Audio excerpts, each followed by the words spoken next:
Gentlemen, it is your commissioner. It is the Week 15 Commissioner's Report of the 2016 World Fantasy Football League season. Festive mood. It's Christmas week. It's December 20th right now, 2016, and it's the second week of the 2016 playoffs.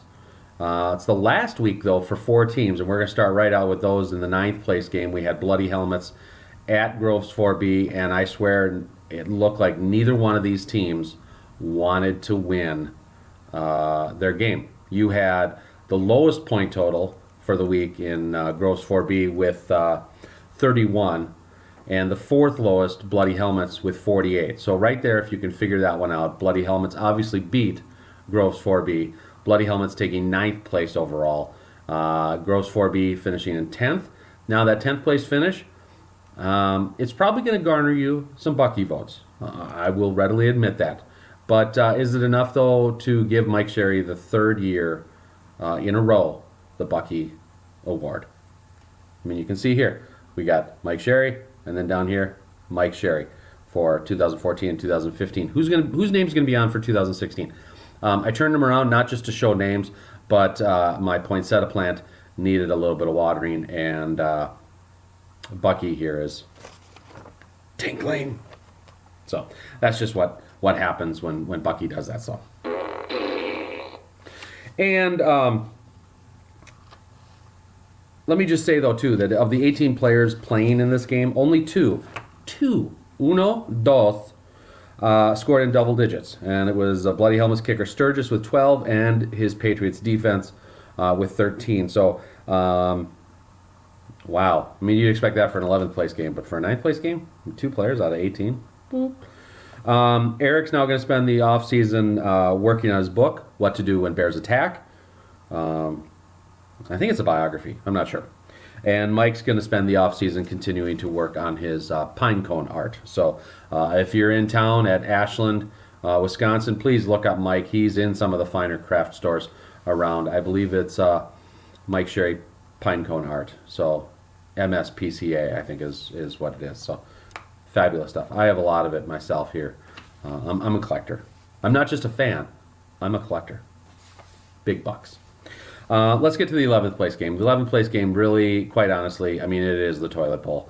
And we had 2 teams that, well, wholeheartedly needed to be in this toilet bowl. They sucked all year long. Rafi's Revenge at Pirates of the Caribbean. I really don't know any other adjectives to describe these 2 teams other than they're awful. I think that's an adjective. I don't know. I wasn't an English major. But Rafi, you got 45 points from 2 players, running back Elliott from Dallas and wide receiver Cooks of New Orleans. So that helped you. You had a 30-point victory over my Pirates team. And but here's the kicker. 15 weeks. We've heard a lot of cockiness out of the Rafi's Revenge team. The 76 points that were scored this week by Rafi's, that's the highest point total you've done this season. 76 points. And you decide to have your team show up on the final week of the season. You finished 11th place overall, 7-19-2 overall, worst record in the league. My team finished in last place, 12th, and I was 9-19 overall. And I had the second to worst record, but not the worst. And this is, after the game, one of my spokesmen took to the cameras and talked to the press and just kind of just said what we were all feeling about the 2015 season. My fellow Americans, our long national nightmare is over. And when my spokesperson was done, they cut to the Rafi's Revenge locker room, and owner Joel Cessna, he was celebrating a little bit on his 11th place finish, not finishing in last place. So again, here's what the Rafi's Revenge owner Joel Cessna had to say after the game. Oh, behave. Yeah, baby.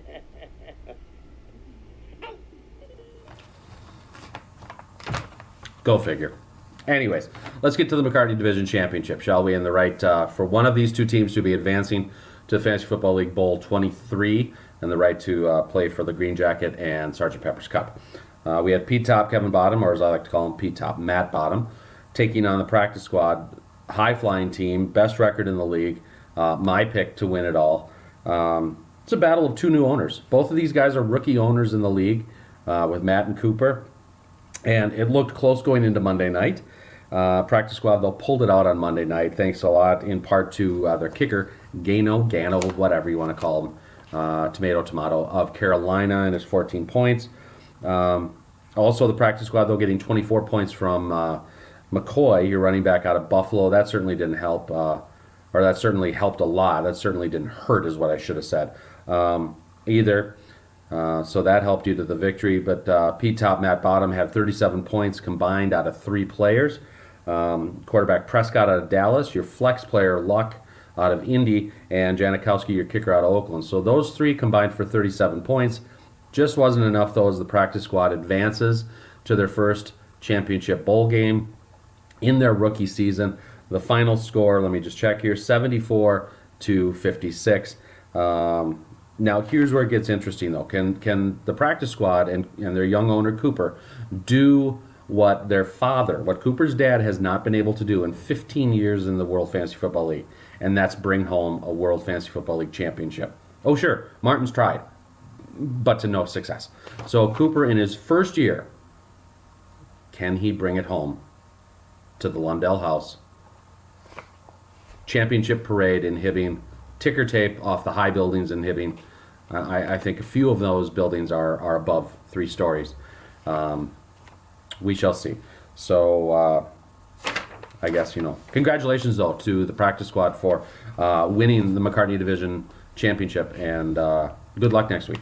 So Pete Top, Matt Bottom, you're going to be taking on Taco Corp, who lost to the Legacy, and we're going to get right into that one. In the Lennon Division Championship, Taco Corp, the 2-time defending champion, looking to advance to... Now, here's the interesting part. Taco Corp was looking to advance to their, how many?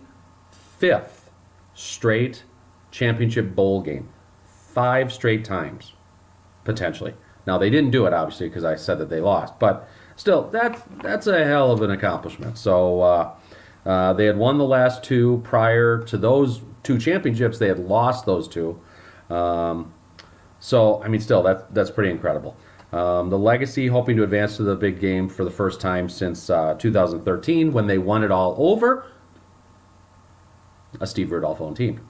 So, I even put on here, too, and in fact, these 2 teams have won the last 3 World Fantasy Football League titles, 2013, 14, 15. So, somebody's got a shot to win it in 2016, 4 in a row possibly. But, somebody had to lose, and that was Taco Corp. So we will not have a 3rd time in a row. The Legacy, though, won it. They used a 27-point performance from the running back Freeman out of Atlanta to storm out of the gates, and really they never did look back. Taco Corp, I will give them this, though. You had a near-perfect roster, only 5 points on the bench, but it wasn't enough, as the Legacy won 70-52. The dream of a three-peat may be over, but I'm sure we will see a Steve Rudolph owned team near the top next year. I'm thinking that Steve ran his team at the end of the season. I don't know. Maybe Christina did. I don't know.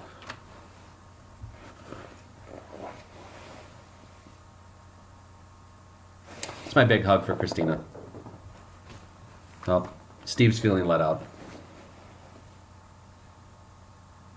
Sometimes at night I just cuddle with these pillows. They make me feel safe. Ooh, where'd that come from? Anyhow, Legacy now advances to take on the practice squad next week in World Fantasy Football League Bowl 23. We have determined where that's going to be. That's going to be at the Trump Dome in Washington, D.C. for the league title. So good luck with that one, Legacy and Dawson. So make us proud. Consolation bracket, where just everybody gets a participation ribbon. Cool Hand Luke at points for peanuts. This was a game featuring the fathers of what turned out to be the 2 sons that are going to be playing for the league title. Cooper and Dawson, their dads Martin and Paul. Of these two, Martin and Paul's the only one that's won a championship. So Martin's just hoping that Cooper brings it back so he can at least see the green jacket, maybe in secret put it on, prance around the house, not wearing pants, touch Sergeant Pepper's cup, just rub it, wax on, wax off. We'll see. But anyhow, both teams in this one, Cool Luke and Points for Peanuts, they played well. But just 1 point separated the two when it came down to the final whistle. And Cool Luke got the 57 to 56 point victory. But one has to wonder what might have been, because Points for Peanuts left 25 points. 25. In fact, we can do that. 25. Or is that backwards on the camera? I don't know. Figure it out. 20 of which would have been added to their starting lineup, while Cool Luke had at least 17 that could have moved into the starting lineups. They had 36 overall on their bench. So lots of points left on the bench in this game. But Cool Luke now moves on to the 5th place game and will take on Weapons of Mass Destruction, while Points for Peanuts takes on Bucky Sun for 7th place overall. So good luck in that game to you guys. Your participation ribbons will be sent at some point in the mail. Everyone's a winner. Weapons Mass Destruction at Bucky Sun, another participation ribbon team, 2 teams. Having a hard time in the second half of the season. We saw Weapons of Mass Destruction just great gonzos at the start of the season and then fall flatter than Hillary Clinton's election results on November 9th. Weapons just hoping to get back in the win column. Bucky Sun hoping to show Weapons of Mass Destruction the reason that they won the regular season title for the Lennon division. Remember, Weapons just started falling. Bucky Sun came out of nowhere, won the regular season title, kind of swept it out from under their feet. But really, in the end, in this game, Bucky Sun, you never stood a chance. Team lost by 20. Here's the good thing, though. Bucky Sun, you scored 40 points this week, okay? That is like 2.5 times what you scored last week. Remember your 15-point performance in week 14? That was a big stinker. I mean, that one really sucked. So, in fact, you had 18 points on the bench. You only had one player, your Dolphins defense, scoring in double digits. Weapons, you only had 2 in double digits, and you were able to get more balanced scoring, though, and the 20-point victory. You're now going to play Cool Luke for 5th place. Bucky Sun playing Points for Peanuts for 7th. So, yeah, I kid you guys, but, 7th and 8th place, hey, it's better than 12th place.